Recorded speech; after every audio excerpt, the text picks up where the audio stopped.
오늘은 바르실레라고 하는 사람에 대한 이야기를 좀 하겠습니다. 첫날은 누구 얘기를 했죠? 월요일 날 심의 얘기했습니다. 심의. 다윗 왕이 이제 압살롬에게, 넷째 아들 압살롬에게 쫓겨서 쿠데타가 일어나가지고요, 도망갈 때 저주했던 사람 심의. 다윗이 내버려 두라고 하죠. 하나님이 하게 하신 것이다. 오늘 이 원통함으로 인해서 하나님께서 나에게 은혜를 베푸실 것이다. 이렇게 얘기했던 사람 심의. 어제는 두 사람 얘기를 했습니다. 누구 얘기를 했죠? 후세하고 아히도벨. 이 두 사람의 이름도 꼭 기억을 해야 될 사람입니다. 아히도벨은 끝이 좋지 않은 사람. 그렇지 않았으면 성경에 이름이 많이 나왔을, 그러니까 유비에게 있어서 제갈량 같은 이런 사람이거든요. 그런데 끝이 안 좋으니까 역사책에서 빠지는 겁니다. 이 맨 마지막에 그 다윗 왕을 배신하는 그런 내용만 나오게 되는 거죠. 그러나 후세는 끝까지 다윗 왕을 위해서 일하고 결국 다윗 왕이 다시 왕위에 오르게 되는 그 이야기를 했습니다.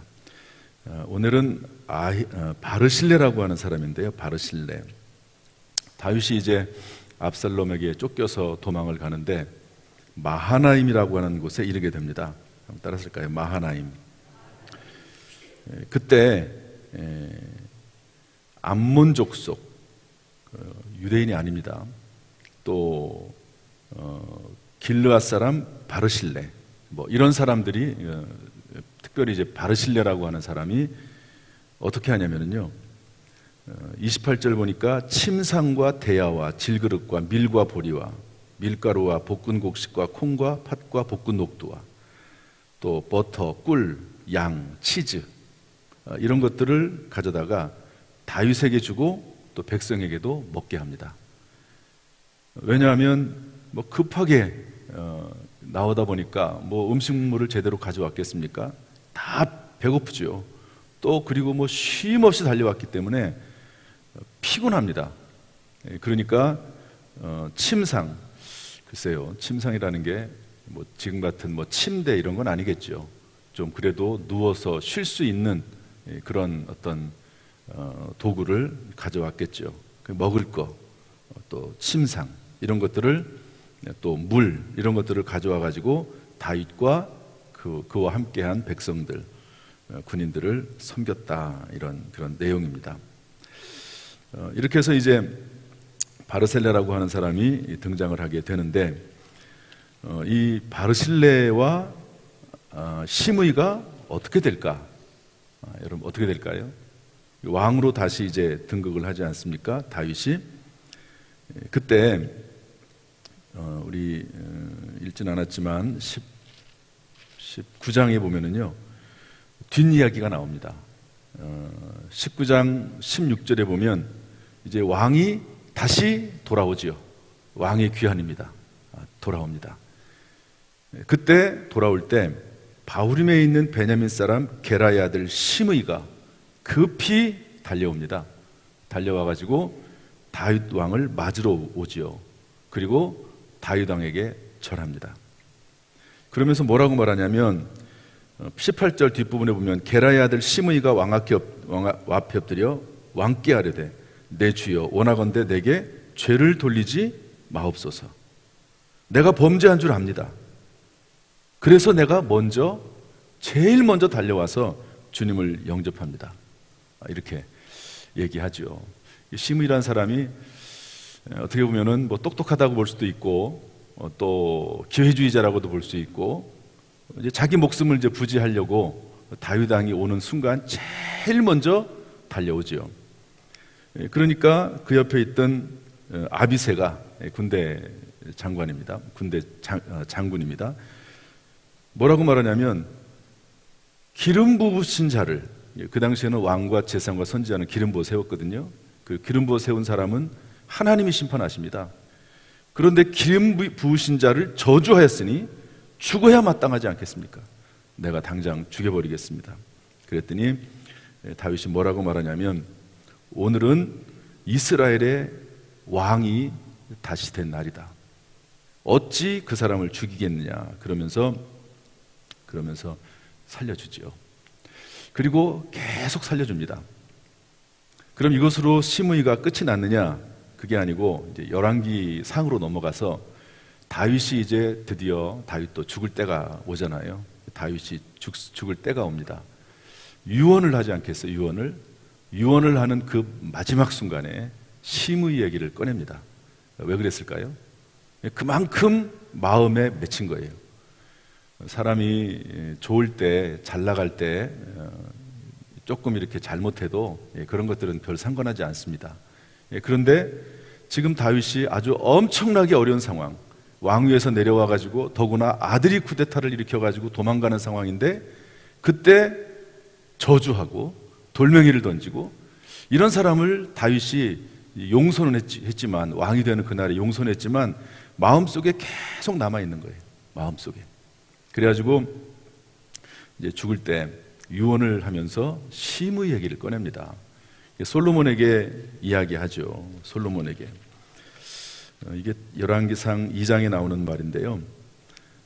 시므이가 악독한 말로 나를 저주했다. 요단에서 내려와 나를 영접함으로 내가 여호와를 두고 맹세하여 죽이지 않겠다고 했다. 그러나 9절, 그러나 그를 무죄한 자로 여기지 말라. 솔로몬에게 그렇게 유언을 하고 죽습니다. 끝까지 마음속에, 그래도 본인이 한 약속이 있기 때문에 본인이 죽이진 않아요. 그러나 솔로몬에게 그렇게 하지요. 결국에는 솔로몬이 지혜롭게 처리를 해서 이 시므이가 죽습니다. 솔로몬에 의해서 죽게 되지요. 이렇게 해서 이제 시므이라고 하는 사람의 이야기가 끝이 납니다. 그 다음에 이 바르실레라고 하는 사람, 그 어렵고 힘들고 고통 가운데 있을 때 도와줬던 이 바르실레는 어떻게 되느냐? 다윗이 돌아올 때 바르실레도 옵니다. 그래서 이제 바르실레가 또 다윗을 대접을 하지요. 대접을 하고 또 배웅도 하고 어느 길까지, 왜냐하면 아직도 다윗은 뭐 군대가 많이 있는 것도 아니잖아요. 그러니까 다윗을 보호하면서 다윗을 인도해 가거든요. 그랬더니 다윗이 뭐라고 말하냐면, 그러면 나랑 함께 예루살렘 왕궁으로 들어가자. 거기에서 함께 거하자. 너무너무 감사하고 고마우니까. 그랬더니 바르실레가, 이게 19장에 나오는 내용입니다. 31절부터 내 나이가 80세입니다. 저는 왕을 대접하고자 하는 것뿐이지 내가 왕궁에 들어가 가지고 무슨 한 자리나 하려고 하는 그런 것이 아닙니다. 혹시 저는 가지 않겠습니다. 허락해 주십시오. 그것도 허락을 받아요. 왕이 가자고 하면 가야죠. 그러지 않습니까? 그런데 간곡한 말로 왕이 허락을 구합니다. 그랬더니 이제 허락을 하지요. 그러면서 어떤 얘기를 하냐면, 왕의 좀 김함이 여기 있으니 37절인데요. 김함은 바르실레의 아들로 추정이 됩니다. 아들이라는 말이 성경에 나오지 않습니다. 그러나 아들로 이제 학자들이 보통 얘기를 합니다. 그러니까 아들을 소개하죠. 아들을. 그래서 다윗이 그 아들을 받아들여서 그 아들과 함께 왕궁으로 들어가서 이 아들과 함께 이제 정치를 하고 사역을 하는 것을 볼 수가 있습니다. 그런데요, 이 바르실레의 이야기를 다윗이 죽을 때 또 꺼냅니다. 여러분, 시므이를 죽이지 않겠다고 하긴 했지만 마음에 품고 있다가 죽을 때에 꺼냅니다. 그런데 이 바르실레의 이야기도 죽을 때 또 꺼냅니다. 열왕기상 2장에 보면 7절에 보면 마땅히 길르앗 바르실레의 아들들에게 은총을 베풀어. 이미 바르실레는 죽었어요. 그의 아들들이 남아 있습니다. 그 바르실레의 아들들에게 은총을 베풀어 그들이 내 상에서 먹는 자 중에 참여하게 하라. 내가 내 형 압살롬의 낯을 피하여 도망할 때에 그들이 내게 나왔느니라. 죽을 때 이제 바르실레는 죽었지만 그의 자녀들에게 은혜를 베풀어서 함께 식사해라. 여러분, 왕하고 식사한다고 하는 것은요, 이 보통 일이 아닙니다. 왕하고 식사하면서 혹시 어떤 말을 한다 하면 그 자체가 영광이긴 하지만 왕과 직접 독대할 수 있다는 것, 식사까지 할 수 있다는 것, 이것은 보통 일이 아니죠. 그런데 다윗이 죽으면서 아들들에게 은혜를 베풀라고, 은총을 베풀라고 얘기합니다. 참 놀라운 일이죠. 그만큼 고마운 거예요. 그만큼 고마워요. 힘들 때, 어려울 때 이렇게 도와줬던 이 바르실레가 너무너무 고마운 거죠. 좋을 때 돕는 것은 감사한 일입니다. 그러나 어렵고 힘들고 특별히 정말 죽을 것 같은 그런 상황 가운데서 누군가가 도와줬다고 하면 어떻게 그 은혜를 잊겠습니까? 바르실레, 다윗이 죽을 때까지 그 바르실레에 대해서 감사하지요. 또 심의, 죽을 때까지 잊어버리지 못하고 그 사람을 그냥 죽게 내버려 두지 말라고 그렇게 얘기했습니다. 이걸 보면 우리가 이 땅에 살면서 서로 돕되, 특별히 어려울 때, 힘들 때 돕는다고 하는 것은 얼마나 귀중한 일인지 모릅니다. 여러분들 어려울 때 누가 도왔던 분이 있겠지만 저도 우리 교회에 제가 어려울 때 도왔던 분들이 있습니다. 제가 그것을 어떻게 잊겠습니까? 잊어버릴 수도 없고 또 잊어서도 안 되고 그러지 않겠습니까? 그러니까 서로에게 은혜를 베풀면서 살아나가는 거죠. 어제 이런 일이 있었어요. 저하고 관련된 이야기를 해서 죄송하지만 오늘 설교와 관련이 돼서 이야기하는 겁니다. 저는 가끔 가다가 하나님께서 설교를 좀 하라, 설교 예화거리를 가끔 주시지 않나 생각이 돼요. 이분이 제가 오늘 설교를 뭐 할지를 어떻게 알겠습니까? 그런데 어제 연락이 와서 제가 말씀을 드립니다. 그냥 연관 대소하는 거니까 이것 가지고 괜히 시험 들지는 아니지만 괜히 오해하지 마시고요. 제가 미끄러워가지고 3번 넘어질 뻔하고 한 번은 큰 대자로 넘어졌다고 얘기했잖아요. 그러니까 어떤 분이 저에게 이제 저의 계좌번호를 모르니까 다른 분을 통해서 계좌번호로 입금을 했어요. 신발 사서 신으라고. 신발 사서 미끄럽지 않게 신발 사서 신으라고. 그래서 제가 저희 아내하고 같이 가서 신발을 사가지고 오늘 신고 왔어요. 신발이 털신, 따뜻하더라고요. 그 안에 털이 들어가 있는 신을, 또 바닥이 미끄럽지 않다고 그래서 그 신을 신고 왔습니다. 그래도 좀 더 주셔서 저희 아내도 신발을 같이 샀고요. 그래서 왔습니다. 저희 아내도 저랑 똑같이 금식을 해요. 5일 동안. 근데 제가 오늘은 아침에 나오는데 바닥에 주저앉아 있더라고요. 그래서 왜 그러냐 그랬더니 어지러워서 그랬대요. 어지러워서. 그래서 오늘까지만 하고 밥 먹으라고 제가 이제 그렇게 얘기를 했는데 저기도 고집이 세가지고요. 말을 잘 안 들어요. 어쨌든 본인이 알아서 하겠죠. 3일을 하든 5일을 하든. 감사한 거죠. 그래도 그런 마음을 주신 것도 제가 볼 때는 하나님이라고 생각을 해요. 또 그리고 이런 기회를 통해서 설교하라고 하신 것이라고 생각을 합니다. 그런 마음을 주시고 또 어려움 당할 때, 힘들다고 생각을 할 때 돕는 것은 참 귀한 일이죠. 제가 어려움을 당할 때 우리 많은 분들이 도와주셨지만 부목사 중에 한 사람이 있었어요. 땡신 목사님이라고. 그분이 이제 어려울 때 다른 교회로 가게 됐어요. 다른 교회로 부임하게 됐습니다. 그런데 다른 교회로 부임을 하면 우리 교회는 누군가 부목사가 있대잖아요. 특별히 어려울 때에. 그런데 그런 어려울 때 다른 교회에서 또 부목사가 오지도 않습니다. 다 소문이라는 게 있으니까. 그래서 제가 얘기를 했어요. 어려울 때 교회를 떠나면 어떡하냐. 어려울 때 교회를 지키고 담임 목사를 좀 도와줘라. 남아 있어주면 좋겠다. 그랬어요, 제가. 그랬더니 남아 있었습니다. 그리고 1년이 또 지났어요. 끝날 줄 알았더니 안 끝났어요. 그리고 또 다른 교회로 갈 기회가 생겼습니다. 제가 또 얘기를 했어요. 어려울 때 교회를 떠나면 어떡하냐. 남아있어라. 나를 좀 도와달라. 그랬죠. 그랬더니 또 남아있었어요. 참 고맙죠. 여러분, 제가 그걸 어떻게 잊겠습니까? 그러지 않겠어요? 그래서 도울 수만 있으면, 지금 특별히 뾰족히 도울 방법은 없지만, 도울 수만 있으면 어떤 경로가 됐든지 간에 제가 도우려고 하지 않겠습니까? 제 마음에 품고 기도하지 않겠습니까? 축복하지 않겠습니까? 그런 거죠. 요즘 아주 남녀전도회 또 위원회 전부 이제 막 개편을 하고 있어요. 특별히 남전도회, 여전도회는 담임 목사가 임명을 하고 있습니다. 임명을.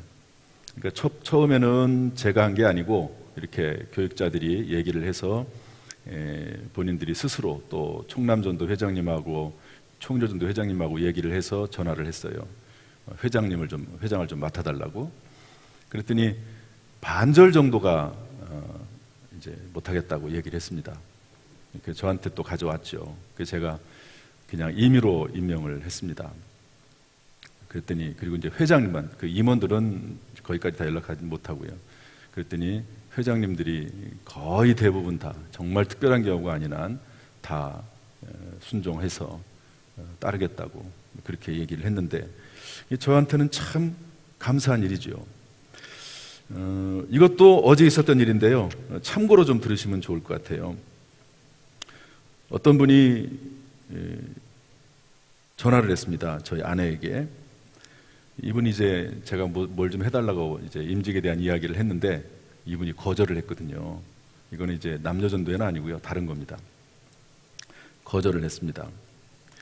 그런데 이제 하루는 어젠가 그젠가 꿈을 꿨는데요. 꿈이라는 게 가끔 의미가 있는 것 있을 것 같은 그런 꿈들이 있습니다.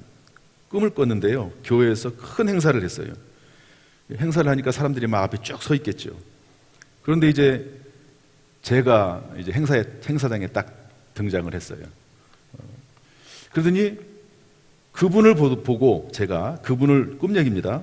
보더니 다가오는 거예요. 그 사람들은 많은데 본인에게만 다가오는 거예요. 그래서 이분이 막 도망을 갔어요.